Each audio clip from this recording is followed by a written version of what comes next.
খৰচিগা ছোৱালী উচ্চ মাধ্যমিক বিদ্যালয়ৰ আমাৰ আজি বসন্ত উৎসৱ আৰু এই বসন্ত উৎসৱত আমাৰ ছাত্ৰ ছাত্ৰীসকলে থলুৱা কিছু খাদ্য আৰু থলুৱাভাৱে উৎপাদিত কিছু বস্তু ইয়াত প্ৰদৰ্শনীৰ প্ৰায়বিলাক মানুহৰে চিনাকি এইটো হ'ল বেতগাজ আৰু বহু মানুহৰ এইটো বৰ প্ৰিয় খাদ্য যদিও তিতা ইয়াৰ পাছতে আছে ঢেকীয়া সকলো মানুহে জানে এইটো ঢেকীয়া আছে এইটো ঢেকীয়া ই আনিছে স্বৰাজ বেজবৰুৱাই আনিছে এইটো তাৰপিছত এইটো বেতগাজো আনিছে স্বৰাজ বেজবৰুৱাই আৰু এটা বস্তু ইয়াত আছে আমি দেখিবলৈ পাইছোঁ এইটো হ'ল কেতকুৰি হালধি যিটো গৰু গা ধুৱাওঁতে যিটো চাট বনায় সেই চাট বনায় সেই চাটত এইটো বস্তু ব্যৱহাৰ কৰা হয় তাৰ পাছত আছে এইটো এটা ভেদাইলতাটো ক'বলৈ গ'লে বহু ঔষধিযুক্ত মানে খাদ্য আমাৰ অসমীয়া মানুহৰ কাৰণে আৰু এইটো প্ৰায়বিলাক মানুহে ব্যৱহাৰ কৰে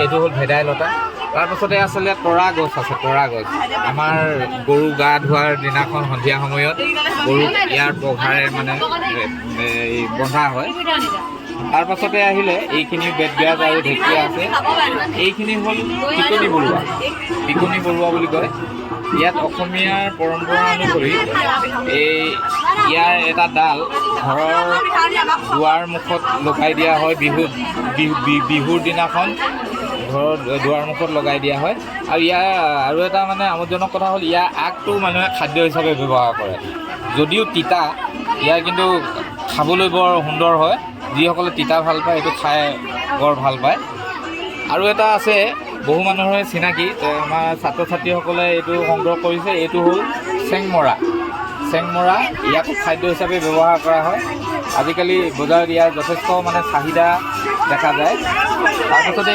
এইখিনি আমি আগতে ক'লোঁ এইখিনি বেতগাজ ঢেকীয়া এইটো এটা আমিও নতুনকৈ বস্তু দেখিছোঁ এইটো হৈছে পৃথিৱী শলা ইয়াকো খাদ্য হিচাপে ব্যৱহাৰ কৰা হয় ইয়াকো খাদ্য হিচাপে খাবলৈ ভাল তাৰ পাছতে আছে এইবিলাক নৰসিংহ আছে এইখিনি ভেদাইলতা তেওঁলোকে আনিছে প্ৰদৰ্শনীৰ কাৰণে ভোট জলকীয়া আছে এয়া দেখিছে ভোট জলকীয়া এইটো সংগ্ৰহ কৰিছে ডেভিড বেজবৰুৱাই এইটো ঢেকীয়া আপোনালোকে ইতিমধ্যে গম পাইছে এয়া হৈছে ঔটেঙা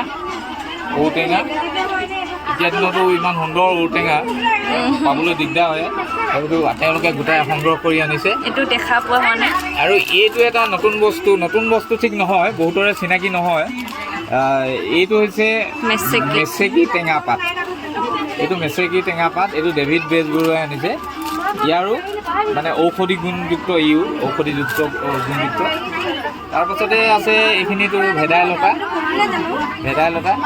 ইয়াত আমি অলপ আগত কৈছিলোঁ টিকনি বৰুৱা এই আগটো খোৱাৰ ক্ষেত্ৰত ব্যৱহাৰ কৰে তিতা কিন্তু খাবলৈ খুব ভাল আৰু বজাৰতো ইয়াৰ যথেষ্ট চাহিদা আছে এইটো হ'ল টিকনি বৰুৱা তাৰ পাছতে আমাৰ এইকেইটা আমি আগতে দেখুৱাইছোঁ এইকেইটা বস্তু আমি দেখুৱাইছে এইটো দৈ আৰু এয়া হ'ল চিৰা জিম্পি মাউতে আনিছে চিৰা তেওঁলোকে নিজে বনাই আনিছে এইখিনি হ'ল গুড় সকলোৱে চিনাকি তথাপিও তেওঁলোকে প্ৰদৰ্শনীৰ কাৰণে আনিছে এয়া হ'ল সান্দহ আজিকালি বহুতে নুখুন্দে কিন্তু এয়া হ'ল সান্দহ ইও আমাৰ অসমীয়া বৰ প্ৰিয় খাদ্য তাৰ পাছতে আছে অসমীয়াৰ অন্য এটা প্ৰিয় খাদ্য এইটো হৈছে কোমল চাউল তেওঁলোকে আমাৰ ছাত্ৰ ছাত্ৰীসকলে সংগ্ৰহ কৰি আনিছে এইটো হৈছে কোমল চাউল এয়া দুভাগ আছে কোমল চাউল এয়া হ'ল পকা মিঠৈ গুড়ৰ পৰা নিৰ্মিত পকা মিঠৈ এইটো আপোনালোকে জানে সকলোৱে ইয়াত তেল পিঠা আছে ইয়াত পলিথিনৰ ভিতৰত সোমাই আছে পিঠা এয়া হ'ল তিল পিঠা শিল্পী গগৈয়ে আনিছে তাৰ পাছতে ইয়াতো পিঠা আছে ইডলি পিঠা আনিছে ইয়াতো এটা আছে তেল পিঠা আনিছে এইখিনি তেল পিঠা যথেষ্ট পৰিমাণে আনিছে তাৰপিছত আৰু এটা আমাৰ নতুন প্ৰজন্মই ইতিমধ্যে পাহৰি পেলাইছে এইটো বস্তু পাবলৈও নাইকিয়া হৈ গৈছে এইটো আমাৰ তাঁতশালত ব্যৱহাৰ কৰা হয় তাঁতৰ সূতাৰ তাঁত লগোৱাৰ আগত যিখিনি কাম কৰে এইটো লেটাই বুলি কয় এই বস্তুটো ইতিমধ্যে আমাৰ মাজৰ পৰা নাইকিয়া হৈ গৈছে গতিকে এইটো তেওঁলোকে সংগ্ৰহ কৰি আনিছে এইটো এটা ভাল কথা আৰু এটা নতুন বস্তু ঠিক নহয়, আমাৰ সকলোৰে চিনাকি নহয়, এইটো হৈছে কলচী। কলচী অঁ কিমান কৰিব, এইটো শুকলতি। শুকলতি এইটো ব্যৱহাৰ কৰাৰ কথা আপোনালোকে জানেই। এইটো হৈছে মালভোগ খুতুৰা। এইটো মালভোগ খুতুৰা। অঁ মালভোগ খুতুৰা। আৰু এইপাহ হৈছে ভাটৌ ফুল। ভাটৌ ফুল প্ৰায় মানুহৰ ঘৰত থাকে এইটো। আৰু এয়া হৈছে জেতুকা। জেতুকাৰো এটা ডাল এটা আনিছে তেওঁলোকে। তাৰপাছত এয়া হৈছে মাখিয়তী। আমি গৰু গা ধুৱাবৰ সময়ত যিটো লৈ যাওঁ চাকৰ লগত গৰুক খেদিবৰ কাৰণে, এইটো হৈছে মাখিয়তী। এয়া হৈছে অতি আমাৰ ঔষধিযুক্ত খাদ্য হ'ল, এইটো মাটি কাদুৰি। মাটি কাদুৰি এইটো এটা আমাৰ সকলোৰে প্ৰিয়। এয়া ৰঙা টেঙামৰা। ৰঙা টেঙামৰা দাইলত দি খাবলৈ খুব সুন্দৰ হয়। এইটো এটা ৰঙা টেঙামৰা। এইটো ৰঙা টেঙামৰা। ঔটেঙা। এইটো ৰঙা ঢেকীয়া। এইটো ৰঙা ঢেকীয়া। এইটো ৰঙা ঢেকীয়া। এইটো ৰঙা ঢেকীয়া। ৰঙা ঢেকীয়া। এইখিনি কি আছে আমি চাওঁ এতিয়া। দীঘলতি। দীঘলতি আমি মাখিয়তী দেখিলোৱে, এইখিনি হ'ল দীঘলতি। এই গৰু গা ধোৱাৰ সময়ত ব্যৱহাৰ কৰা হয়। এয়া কলমৌ, আপোনালোকৰ বহুতৰে কম বেছি পৰিমাণে চিনাকি। এইটো বেতগাজ, পেঁপা।